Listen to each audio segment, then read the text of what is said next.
Hello friends and fellow flute enthusiasts, and thanks for tuning in to Jonny's Quick Tips for the Native American Flute. Today we're addressing 3 things that cause your flute to squeak, and we'll throw in a 4th bonus one towards the end.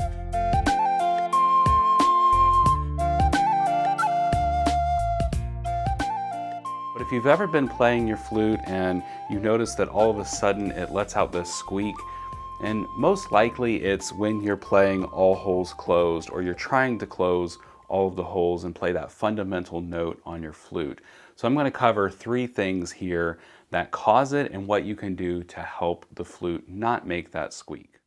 Number 1, when we go for that bottom hole, oftentimes it's either because it's a reach for our finger to reach that bottom hole, and it may be that we're missing that bottom hole, or it could be that in the process of reaching for that bottom hole, something, probably one of these other 2 fingers, have pivoted and shifted just a little bit. So I'll exaggerate this. I'll come up close and I'll show you what I mean by this. So as I'm going for that bottom hole, and this flute's very comfortable for me, so I don't notice it so much, but if it were a larger flute, I would probably have a little bit more problem with it.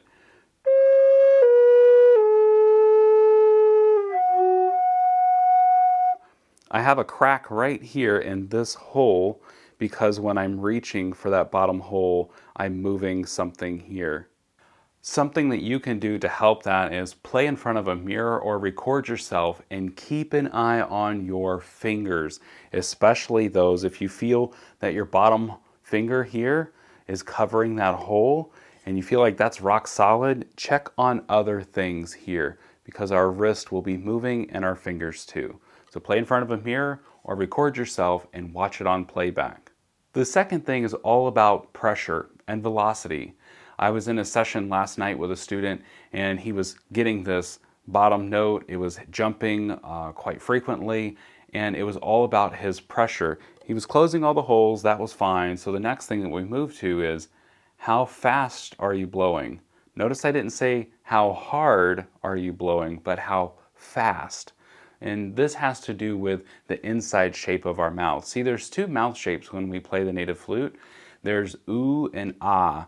And in ah state, it's more relaxed. The tongue is rested at the bottom of our mouth. Our cheeks are thin. They could puff up if they need to. And this is providing extra cushion for the flute.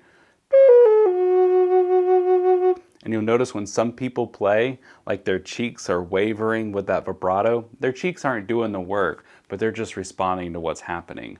If you're in that ooh shape, and I find this when we get nervous, or if we're playing a song and there's a lot of movement in the fingers, and all of a sudden now we have to play that bottom note, what ends up happening is our mouth is very tense. So our cheeks are thick, our tongue raised up, we're more into ooh shape instead of ah. These are things that we cover in the Perfecting High and Odd Notes course, where you'll learn how to, master those high notes and all the half holes and things like that. And mouth position is something that we speak of in there as well. So for this, even though if you're playing something and you're racing down to the bottom of the flute, try to relax the inside of your mouth. You're also carrying tension in your shoulders, across your chest, and your neck as well. So just try to relax those things a little bit more. If you find that you're getting anxious or nervous or something like that, just pause, take a break, breathe, and just try to relax your facial muscles. The third thing is going to be about the block placement. Every flute in my collection has a varying degree of temperament. Some are a little bit more sensitive on that bottom hole, and so I've got to play them softer. Others don't really have a problem. But if you're still having problems with this, something that you can do as you progress and learn that velocity and that pressure that you're working with, to work with that, what you can do is pull the block back. So the block here, pull it back towards you. So we're sliding it back towards the mouthpiece. And what this is going to do is it's going to allow you to have more breath, more velocity, more pressure on the bottom hole without it squeaking so much, without it being very temperamental. The trade-off here is that the flute will become a little bit more airy in voice. So we go from this to something like this. It will affect pitch as well. A little bit more breathy, a little bit more airy.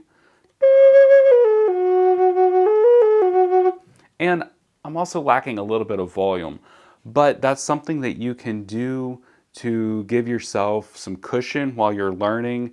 We know that flutes have a sweet spot for their position of the block. The last thing that I wanted to share with you was I was on the phone with another student, and he's like, you know, I've just got this thing that's just getting worse with my flute, and it's getting more sensitive. I feel like it's my flute and not me.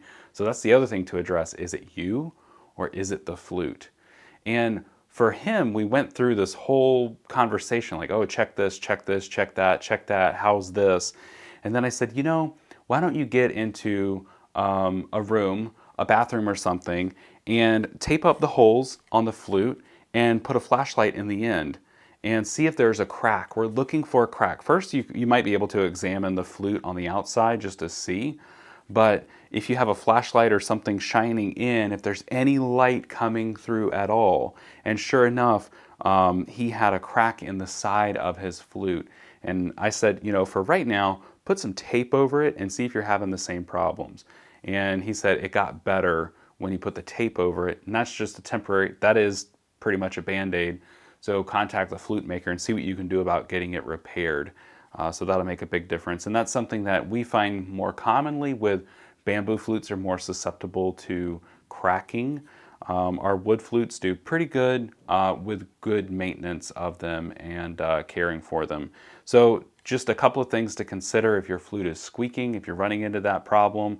Of course, wetting out is another thing. When your flute wets out, it will become more temperamental, and things like this jumping into the octave from the fundamental will occur more. We could keep talking about this subject. There's a lot to cover, but I just wanted to share these things with you. If you have any questions, feel free to post those below or reach me at my website. And also consider subscribing here because we're doing more flute tips, tutorials, cover songs, original songs, meditations, all sorts of things surrounding the Native American flute. Thanks so much. Hope to see you in another video.